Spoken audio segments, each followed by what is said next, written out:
The Christian life is often described as a journey, which is rarely a straightforward A to B affair.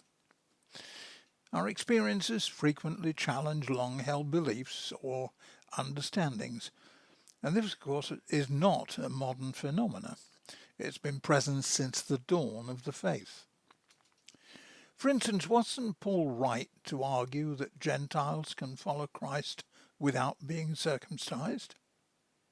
Was Philip right when he approached the Ethiopian eunuch to tell this person, whose gender identity was deliberately complex, could be baptized despite the prohibition in Deuteronomy 23, verse 1?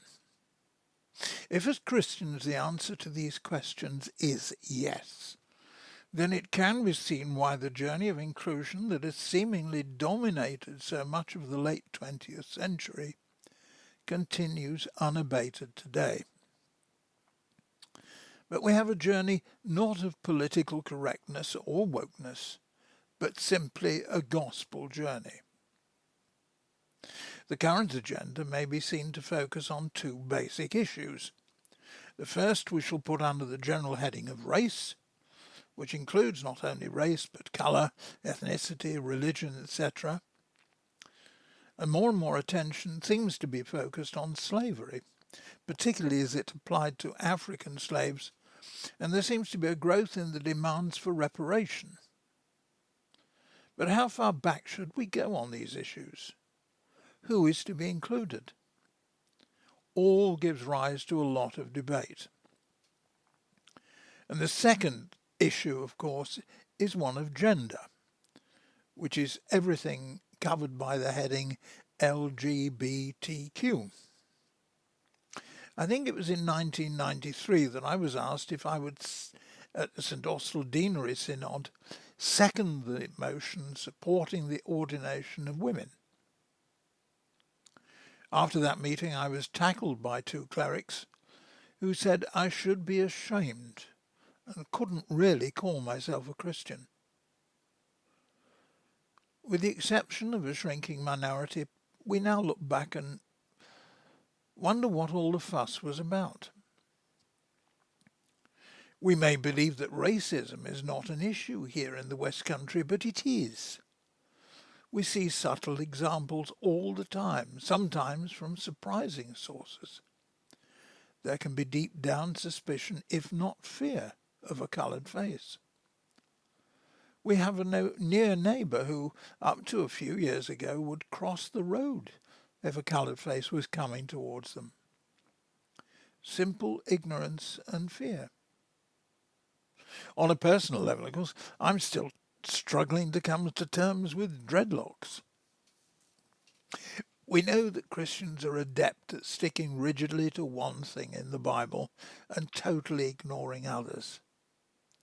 And of course it's human nature to look for things which reinforce our long-held beliefs and prejudices. But the biblical witness is clear and totally unambiguous in that, and I quote, "We are called to love one another with mutual affection. Outdo each other in showing honour." And that's in the 12th chapter of Paul's letter to the Romans. Because showing honour is a Christian obligation. One of our primary tasks as Christians is to get to know God, to understand the ideas and concepts of God, which may seem possible with an unknowable deity. However, we can make inroads by modelling ourselves on the deeds and words of Jesus. And this, of course, in itself can present huge difficulties, if only for the reason that we frequently have a distorted view of who Christ was. A friend of ours once said that Jesus is frequently perceived as having golden sun-silk shampooed hair flowing gently in the breeze above a dazzling white, washed nightie. Jesus was a man of the Middle East, whose face would have been bronzed by the sun and wind coming off the desert. His body would have been lean and hard, with calloused hands from working with wood. This was a man's man, looking at the problems around him and providing a new way of approaching life.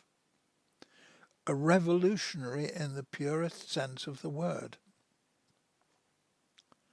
Not travelled with the angst and agony of war, but simply propounding the sense of love and care for others. And this man is the start of our journey. A journey which is rarely smooth and straight.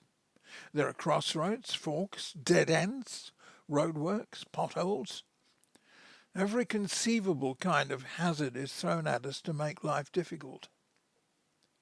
We battle on regardless, rather affirming the belief amongst some that Christians are a bit eccentric, a bit odd. But who would you rather meet?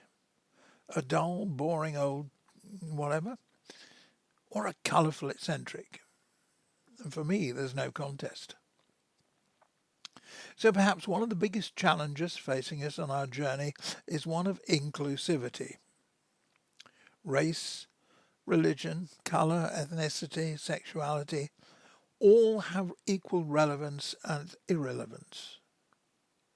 But if we're to be confident we're on the right path, then we only have to look at our everyday experiences. I seem to meet a lot of atheists. In fact, I probably have many more atheist friends than I do Christian friends. And they're often eager and proud to say, I've no time for religion, or religion is the cause of all wars. And yet rarely do we find Christians being scathing about atheists. And perhaps, of course, that's because we appreciate how illogical and contrary our faith can appear to others. But at least on this one matter we can be confident that we're on the right path, because we demonstrate we are being tolerant in our inclusivity. It's a start. Amen.